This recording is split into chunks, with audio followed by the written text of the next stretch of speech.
Hello दोस्तों, स्वागत है आप सभी का हमारे यूट्यूब चैनल यूपीएससी वाला इंजीनियर पर। दोस्तों, हम आज आपके लिए जो वीडियो लेके आए, इसमें हम आपको यूपीएससी के 1998 से लेके 2023 तक जितने भी पीवाईक्यू पूछे गए हैं, एक एक सब्जेक्ट के टॉपिक वाइज कवर करवाएंगे। सबसे पहले हम आपको भारतीय राज्य व्यवस्था के बारे में बताएंगे। उसके जितने भी 1998 से लेकर 2023 तक क्वेश्चन पूछे गए वो बताएंगे एक एक करके। तो आज हम सबसे पहले क्वेश्चन की शुरुआत करते हैं। पहले क्वेश्चन लेते हैं। इससे ये पता चलेगा कि आपको क्वेश्चन का ट्रेंड क्या है, और पीवाई के क्वेश्चन है उनसे डायरेक्ट इनडायरेक्ट हर साल लगभग 10 क्वेश्चन के आसपास क्वेश्चन पूछ ले जाते हैं। उनके ऑप्शन है, ऑप्शन से क्वेश्चन बन जाते हैं। कई बार क्वेश्चन रिपीट भी हो जाते हैं। तो कितने क्वेश्चन रिपीट हुए हैं, कौन सा क्वेश्चन रिपीट हुआ है, वो भी हम साथ में आपको बताते चलेंगे। और किस तरह ट्रेंड बदलता जा रहा है। जैसे 2022-23 का ट्रेंड थोड़ा अलग रहा है। इससे पहले 2020 तक का ट्रेंड अलग था, 2013 तक का अलग था। तो ये भी आपको पता चलेगा कि किसी भी सब्जेक्ट में क्या पढ़ना है और किस तरह पढ़ना है। तो पहला क्वेश्चन देखते हैं हम। ये आपका 1998 में क्वेश्चन आया है भारतीय राज्य व्यवस्था से। ये आपका संवैधानिक प्रारूप ढांचा, जो फर्स्ट जो चैप्टर है इंडियन पॉलिटी में, उससे लिया गया है क्वेश्चन। तो भारत के संविधान की निम्नलिखित में से कौन सी एक अनुसूची में दल बदल विरोधी कानून विषयक प्रावधान है। ये पूछा है कि कौन सी अनुसूची है जिसके अंदर दल बदल विरोधी कानून का प्रावधान किया गया है। दूसरी अनुसूची है, या 8वीं है, या 5वीं है, या 10वीं है। तो इसका जो करेक्ट आंसर होगा वो है ऑप्शन डी, 10वीं अनुसूची। जो दल बदल है ये बहुत ही ज़्यादा आपका चर्चा में रहता है, खासतौर पे चुनावों के टाइम पे या बीच बीच में। और यूपीएससी भी इसमें प्रीलिम्स मेंस दोनों में इससे क्वेश्चन पूछती है दल बदल से संबंधित। तो बता दें तो 52वां संविधान संशोधन हुआ था आपका 1985 में। ये डेट है, याद रखिएगा। पहले तो 52वां संविधान संशोधन, फिर याद रखिए 1985 में हुआ था। इसके तहत लाया गया था एंटी डिफेक्शन लॉ, यानी दल बदल विरोधी कानून। ठीक, ये 10वीं अनुसूची के तहत लाया गया था। इसमें पहले प्रावधान था कि कोई भी यदि सदस्य एक दल को छोड़ के दूसरे में जाता है तो उसकी सदस्यता वो रद्द मानी जाएगी। लेकिन पहले प्रावधान था शुरू में 1/3 सदस्य है, 1/3 सदस्य एक साथ जा रहे तो सदस्यता रद्द नहीं होगी। उसको हटा के अब कर दिया 2/3 सदस्य। ठीक है, तो ये भी थोड़ा याद रखिएगा। और इसकी दूसरी अनुसूची है, इनके बारे में बता देता हूँ क्योंकि बाकी ऑप्शन है ये भी बहुत ज़्यादा हमारे लिए महत्वपूर्ण होते हैं, इनसे भी क्वेश्चन बन जाता है। दूसरी अनुसूची है, इसमें आपके जो विभिन्न पदाधिकारी है उनके वेतन भत्ते और पेंशन के बारे में जिक्र किया गया है। दूसरी में वेतन भत्ता पेंशन। और तीसरी अनुसूची है उसमें शपथ के बारे में जिक्र किया गया है। ठीक है, अब 5वीं अनुसूची की बात करें तो 5वीं अनुसूची है, ये भी आपके बार बार क्वेश्चन देखने को मिलेंगे इससे भी। 5वीं अनुसूची है आपके बारे में एससी और एसटी, जो कि अनुसूचित जाति और अनुसूचित जनजाति क्षेत्र का। दो शब्द याद रखिएगा, प्रबंधन। एक है प्रबंधन, दूसरा प्रशासन। प्रबंधन और प्रशासन दोनों से संबंधित है आपकी 5वीं अनुसूची एसटी एससी क्षेत्रों में। 10वीं अनुसूची बता दी। और जो 8वीं अनुसूची है ये आपका भाषा से संबंधित है कि संविधान में जितनी भाषाएं, देखो प्रेजेंट में संविधान में 22 भाषाएं हैं। ठीक है, तो ये आपके 8वीं अनुसूची से संबंधित है। अब हम नेक्स्ट क्वेश्चन की तरफ बढ़ते हैं। आपका नेक्स्ट क्वेश्चन है,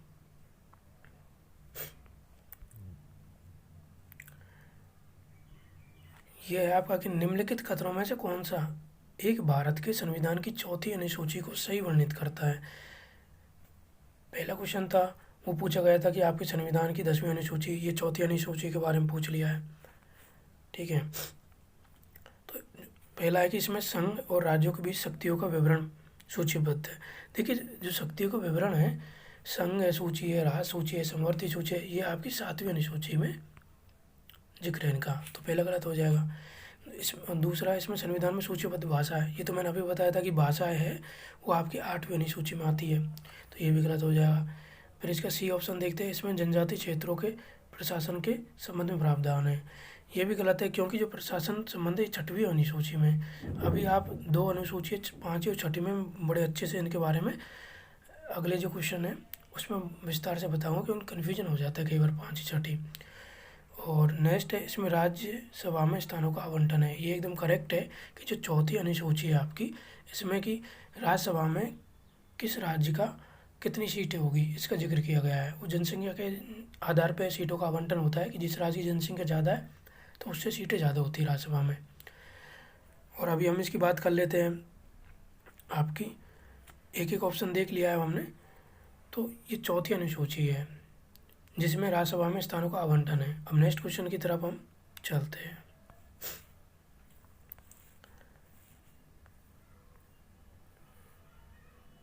दोस्तों, अभी तक आपने चैनल को सब्सक्राइब नहीं किया है तो ज़रूर आप चैनल को पहले सब्सक्राइब करिए और वीडियो को लाइक और शेयर जरूर करिएगा। हम नेक्स्ट क्वेश्चन देखते हैं हम कि भारत संघ एक नए राज्य का सृजन करना हो, यानी भारत संघ को एक नए राज्य का सृजन करना हो तो संविधान की निम्नलिखित अनुसूचियों में से किस एक को अवश्य संशोधित किया जाना चाहिए। ये भी आपकी अनुसूची से संबंधित है, 2001 में क्वेश्चन आया है। तो ये आपका पहली अनुसूची है, एकदम करेक्ट आंसर इसका रहेगा, पहली अनुसूची है। इसमें जिक्र किया गया है आपका कि आपको कोई भी भारत है, कोई राज्य है, जैसे पाकिस्तान का कोई हिस्सा लेना है या बांग्लादेश का कोई हिस्सा लेना है, कोई नया राज्य बनाना है, ठीक है, तो वो किस में जाएगा संशोधन, उसके लिए संशोधन करना पड़ेगा पहली अनुसूची, क्योंकि पहली अनुसूची में 28 राज्य है, 28 स्टेट और आपके 8 यूटीज, इनका जिक्र है। सबसे पहले आपकी फर्स्ट जो अनुसूची है उसमें किया गया है, ठीक है। तीसरी जो अनुसूची है वो आपकी पेंशन शपथ से संबंधित है। जितने भी जो पदाधिकारी है आपकी, विभिन्न पदाधिकारियों द्वारा ली जाने वाली शपथ का उल्लेख मिलता है तीसरी में। और दूसरी में वेतन भत्ता पेंशन से संबंधित है। तो दूसरी, तीसरी और पहली बताई दी संघ और राज्य क्षेत्रों का जिक्र किया गया है इसमें पहली अनुसूची में। चौथी आपकी राज्यसभा में विभिन्न राज्यों की जो सीटें कितनी होगी उसके आवंटन के बारे में, तो पहली, दूसरी, तीसरी, चौथी बता दी। पाँचवीं, छठी का भी हमने जिक्र किया था, ठीक है। और सातवीं का भी हमने जिक्र कर दिया कि सातवीं अनुसूची किससे संबंधित है।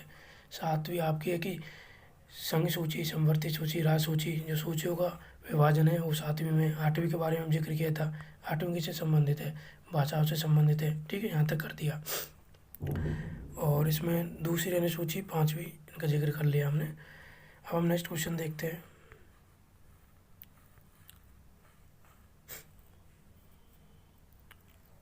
ये हमारी PYQ सीरीज है, इसमें हम रोज़ 10 से 15 क्वेश्चन का डिस्कशन करेंगे, कॉन्सेप्ट के साथ करेंगे कि क्या ट्रेंड रहा है, कितने क्वेश्चन है वो रिपीट किस तरह होते हैं, क्या उनके ऑप्शन है वो रिपीट होते हैं और हमको किस तरह पढ़ना चाहिए। तो इस क्वेश्चन को देखते हैं कि भारत के संविधान का प्रारूप तैयार करने वाली संविधान सभा के सदस्यों को, ये पूछा आपका संविधान सभा से क्वेश्चन पूछा गया है और 2002 में क्वेश्चन आया था ये। तो इसका एक एक ऑप्शन देखते हैं हम। पहला कि ब्रिटिश संसद द्वारा नामित किया गया था। संविधान सभा के जो सदस्य हैं क्या उनको ब्रिटिश संसद द्वारा नामित किया गया था, तो ये ऑप्शन आपका गलत है, ठीक है, ब्रिटिश संसद द्वारा नामित नहीं किया गया था।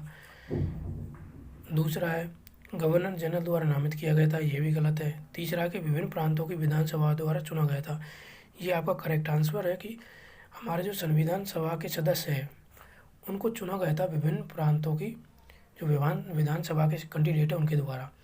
और ये भी याद रखिएगा जो अप्रत्यक्ष रूप से इनका निर्वाचन किया गया था वो अप्रत्यक्ष रूप से किया गया था, यानी प्रत्यक्ष निर्वाचन नहीं हो गया था जनता के द्वारा, अप्रत्यक्ष रूप से किया गया था।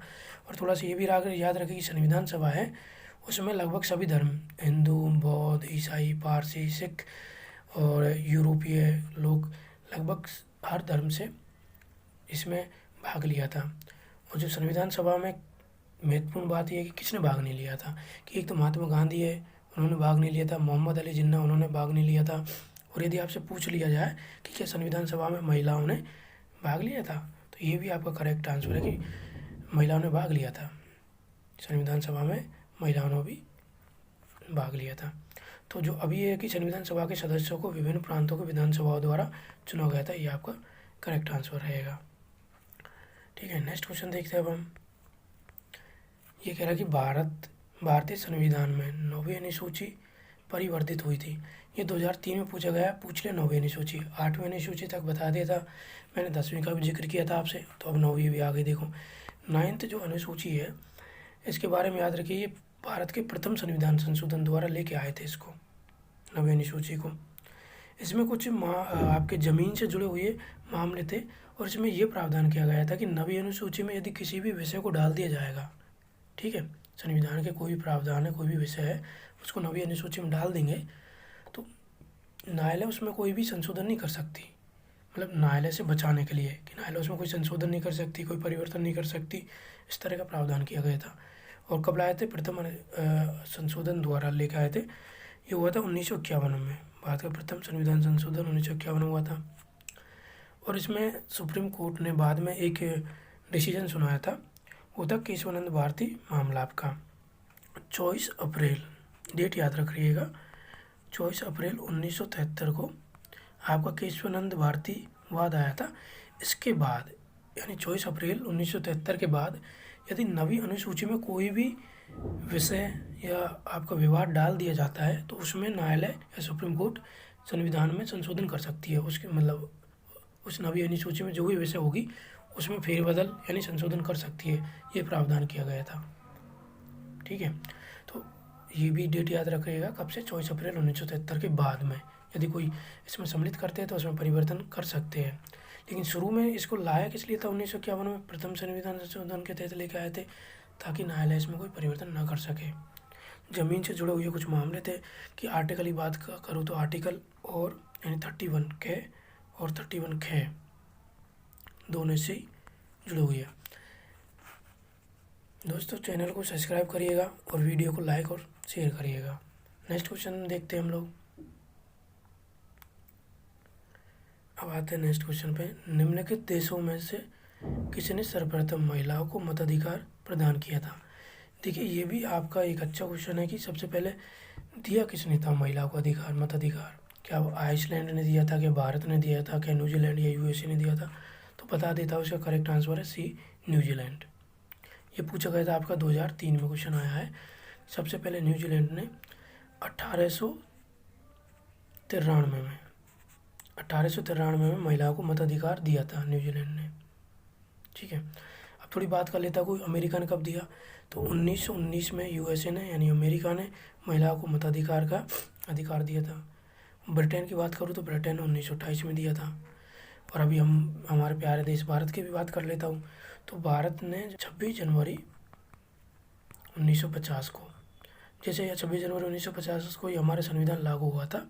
ठीक है, जैसे लागू हुआ था कि उसके साथ ही महिलाओं को मताधिकार मिल गया था। अब हम नेक्स्ट क्वेश्चन की ओर बढ़ते हैं। ये आपका सूची 1 को सूची 2 से मिलान करना है। तो भारत के संविधान में जैसे कि प्रावधान है, कौन सा प्रावधान किस देश से लिया गया है, इससे क्वेश्चन बनता है अक्सर। और पीसीएस में तो मोस्टली क्वेश्चन आता ही है कि ना, ये क्वेश्चन तो इससे पहला कि राज्य के नीति निर्देशक सिद्धांत यानी डीपीएसपी हमने कहाँ से लिए है? डीपीएसपी हमने लिए आपके आयरलैंड से। तो ए में 3, तो ए में 3 देखिए कहाँ पे है, इन दोनों में है। ओके, बी में 5, इन दोनों भी है। तो मूल अधिकार तो हमने अमेरिका से लिया ही है, संयुक्त राज्य अमेरिका, तो बी में 5 हो गया। अब देखते हैं हम सी वाला, संघ राज्य क्षेत्रों, संघ राज्य संबंधों की समवर्ती सूची। समवर्ती सूची आपने कहाँ से ली है? ऑस्ट्रेलिया से ली है। ठीक है, तो इसमें आ जाएगा आपका सी में 1। और भारत राज्यों का संघ है तथा संघ में अधिक शक्ति नहीं थे, ये हमने लिया है कनाडा से। अब इसका थोड़ा बता देता हूँ आपको कि ये तो आपने देख लिया, इसका राइट आंसर डी रहेगा। तो ऑस्ट्रेलिया से हमने क्या क्या लिया है? ऑस्ट्रेलिया से एक तो हमने समवर्ती सूची ली है।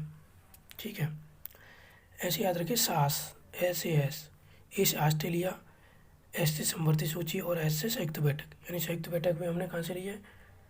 आपकी ऑस्ट्रेलिया से ली है। और समवर्ती सूची भी ऑस्ट्रेलिया से ली है। शक्तियों का विभाजन है, कौन सी शक्ति का विभाजन? समवर्ती सूची, संघ सूची, राज्य सूची, इनका विभाजन लिया हमने कहाँ से? ऑस्ट्रेलिया से लिया है। केंद्र राज्य संबंध भी यहाँ से लिया है। और देखिए प्रस्तावना है वो हमने ली है अमेरिका से, प्रस्तावना ली है अमेरिका से, मगर जो प्रस्तावना की भाषा है वो हमने ऑस्ट्रेलिया से ली है। तो ऑस्ट्रेलिया के बारे में जिक्र कर लिया। अब हम बात करते हैं कनाडा की। तो कनाडा से हमने संघ में अधिक शक्ति निहित होगी।